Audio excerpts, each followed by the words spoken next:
Hi, it's Miss Gross. So I got an email from a student that was making paper airplanes from the Great Paper Caper, and so I thought, and that student was really happy about it. So I'm hoping that some more of you also did that. But then I thought maybe I could give you some paper airplane uh, patterns to use. But here's the thing: I would rather you experiment on your own. That's what Makerspace is about. So I want you guys to, maybe create the basic plane and then add some stuff to it and figure it out on your own. That's the best way to do it. But I also realize at home, you might not have a lot of paper that you can use for making paper airplanes.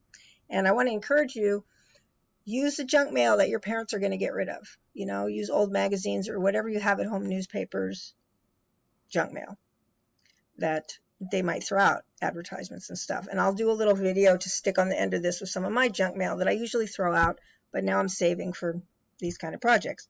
So anyway, this little book is the best paper airplane in only 10 folds. So it shows you how to make a particular type of airplane, and then also there's some interesting information for some of you guys that are interested in. When I say guys, I mean all students. It's like you guys that are interested in how airplanes work and that kind of thing. So I'm going to read that for you also, read that to you, or you should read along with me.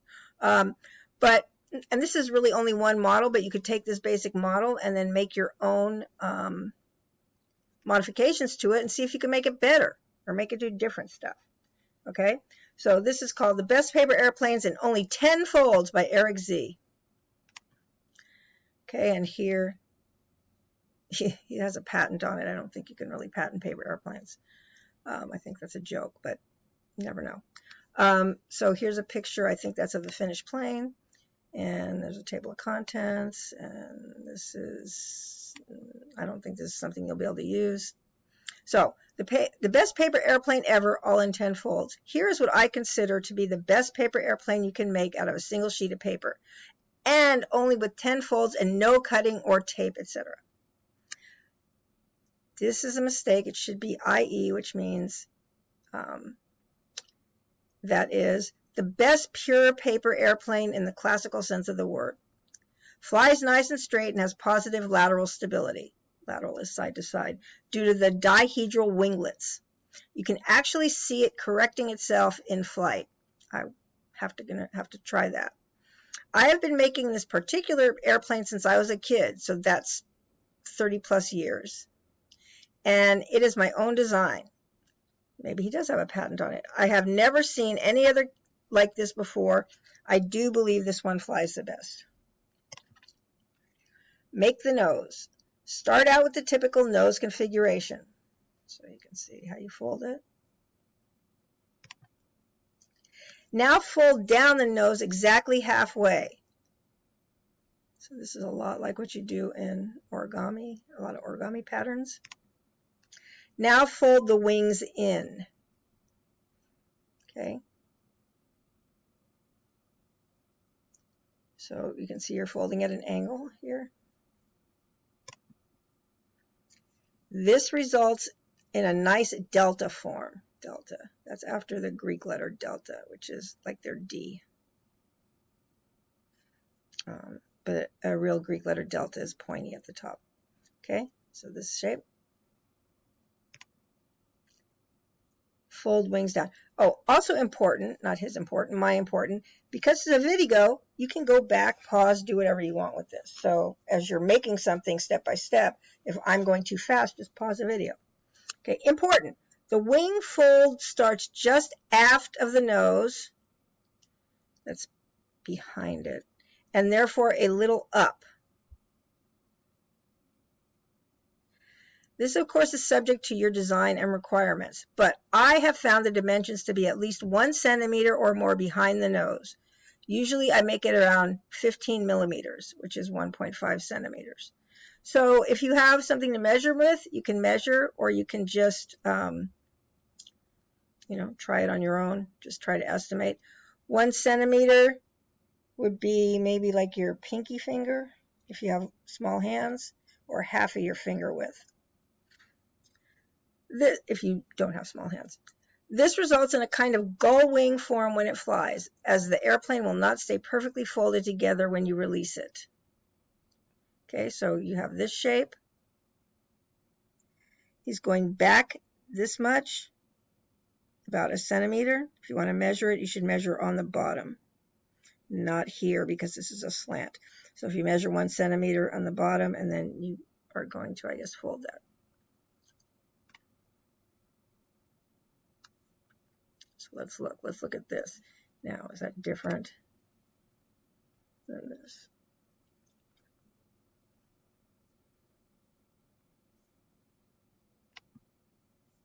So that's from folding down the tip.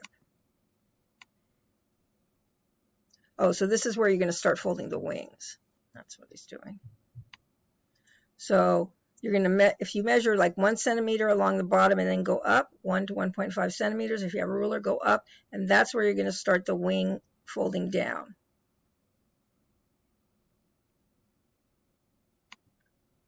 So you're going to get this. It's called a gullwing, and because this is going to like flap up when you fly it. Now there's winglets. Those are baby wings, basically. The winglets are also not just a plain old fold, but angled inward. This is also a matter of experience. I've never measured this, but I guess X degrees is no more than 1 or 2 degrees. So you're making a very thin fold. Believe it or don't, but this does make a difference. Okay, so let's see what he's doing here. So he has this folded down, and then you're going to fold this piece up. But you're folding it at an angle, a very small angle. So it's a little bit slanted. So your end result plane is going to look like this. You can see, because when you try to fly it, this doesn't stay flapped down, right? This comes up. That's what he was talking about. That's it. Do not tape the fuselage together. That's this part. He means don't put a piece of tape holding it together. Just let it assume a natural angle with no preload. This will enable the gullwing to form during flight. It flies much better without tape. But if you want to try it with tape, go ahead and you will see my point. So if you have tape at home and you want to try it with and without tape, that's a good experiment to do. See if he's right. And here's what his airplane looks like from the top. And from the front on, and you can see this is the gullwing thing he's talking about, that shape. The W or gullwing shape. And then here's some interesting science stuff. So I'm going to read it and pronounce things for you. So why is dihedral so important? So di means 2. And here you'll see this in a dihedral angle. So dihedral, it's an adjective having or containing by 2 plane faces. So they don't mean plane like an airplane. They mean plane like you'll learn this later in geometry, it just means a flat surface. And a dihedral angle, an angle formed by 2 plane faces. So if you had 2 pieces of paper and you put them together at the edges, you would form a dihedral angle. And in aeronautics vocabulary, it's an inclination of an aircraft's wings from the horizontal, especially upward away from the fuselage. The fuselage is the body of the plane. And then Wikipedia, the definition of a dihedral angle or dihedral effect. Wikipedia is not always your best source for information, but this seems okay. Wikipedia is not a great source because people can change stuff in there. It's an open source encyclopedia, so people can change stuff, and they have. They've changed some things and made them incorrect. But it doesn't usually happen, so this is probably fine. Dihedral angle is the upward angle from the horizontal of the wings of a fixed-wing aircraft or of any paired nominal horizontal surfaces on any aircraft.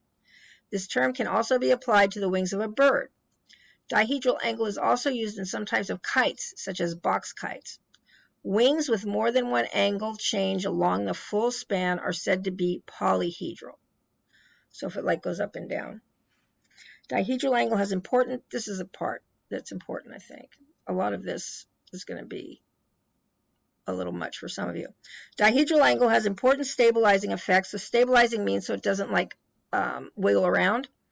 Effects on flying bodies because it has a strong influence on the dihedral effect. Dihedral effect of an aircraft is a rolling moment resulting from the vehicle having non-zero angle of side slip. Increasing the dihedral angle of an aircraft increases the dihedral effect on it. However, many other aircraft parameters also have a strong influence on dihedral effect. Some of these important factors are wing sweep, vertical center of gravity, and the height and size of anything on an aircraft that changes its sideward forces as side slip changes. My summary: dihedral or upward canted wings are what make the aircraft stable and self-correcting. Okay, he made a nice summary there. I think that's a lot more understandable, but he's saying basically you slant the wings upward and the aircraft is more stable.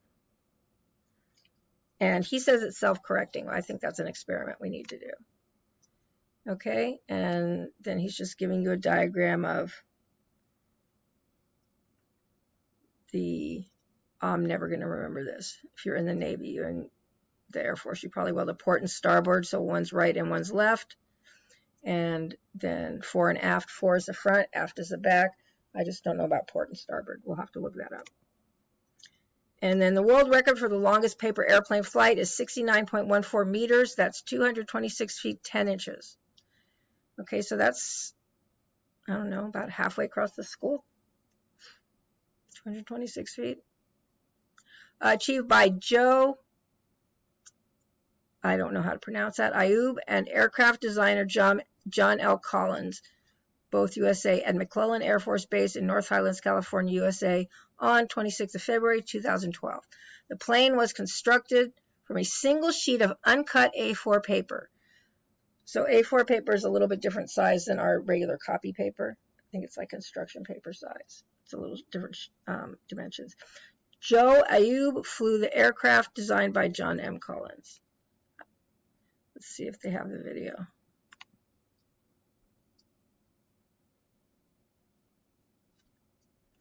So it does link to the video. Let's see if I can play it in this.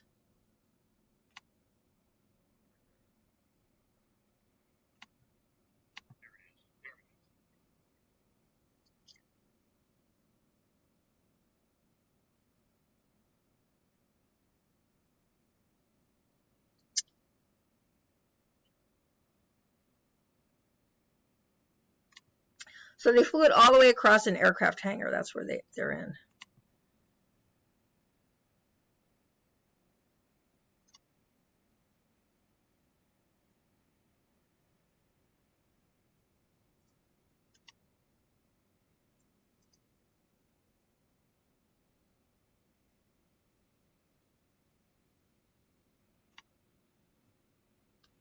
So maybe you can find that on YouTube, or I can try playing that again in a different video. Okay, so let's go back to the book. And I think that's it.